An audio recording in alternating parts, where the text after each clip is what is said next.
Arnie was the original preservationist. He never wanted to throw anything out because he knew that his family was able to survive by using what they could. Jennifer Reichert, who's the surrogate granddaughter to Arnie Massier, is honoring her friend's memory by preserving it. The lifelong Naperville resident died on February 14, 2020 at the age of 97. He left his beloved home to Reichert, who was Massier and his brother Adam's next-door neighbor. They were in their early 60s when I met them, when I came over as a little girl. And when I started calling them grandpas, they were so surprised because they certainly didn't have any children and they definitely didn't have any grandchildren, but we forged that sort of relationship. When Reichert moved away for work, she knew she wouldn't be able to keep the house she inherited from her surrogate grandfather. She didn't want to see the house torn down. That's when she turned to BlueEarth Deconstruction to help preserve Massier's memory. The company took apart the house piece by piece to save cabinets, windows, and hardwood floors to be reused. And the house itself on Franklin Street tells its own story of reuse.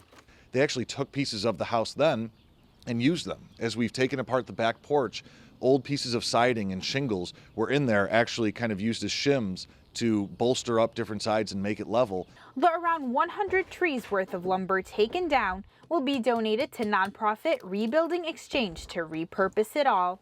The way that it was originally put together is out of date now. People don't even build houses like this, but somehow this house has lasted over 100 years. That's because it was done with such great materials. Massier's story won't just continue through his home. His legacy will also be remembered at Naperville Settlement. I think for Jennifer, being able to know that the collection was going to go to a place where it was going to be revered, it's just so important for that local history to be kept. Reichert shared 22 hours of oral history and gave away around 2,500 objects of Massier's to the settlement. Items include photographs, furniture, and even old receipts which give a glimpse of what Naperville was like all those years ago. Massier also served in World War II and was awarded a Purple Heart for wounds he endured as a prisoner of war.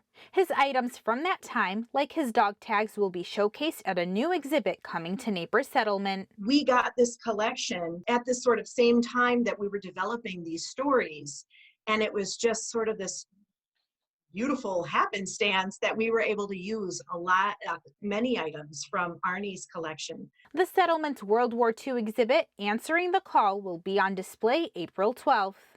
While deconstructing the home and giving away parts of it to Naperville Settlement was difficult, Reichert knew this was the way she could honor Massier. I wanted to make sure that it could be celebrated as much as possible. So in sacrificing the whole structure, we're able to share the story more robustly with a huge audience. And so this is our best legacy for Arnie. Reporting for Naperville News 17, I'm Aisha Ashley Hausa.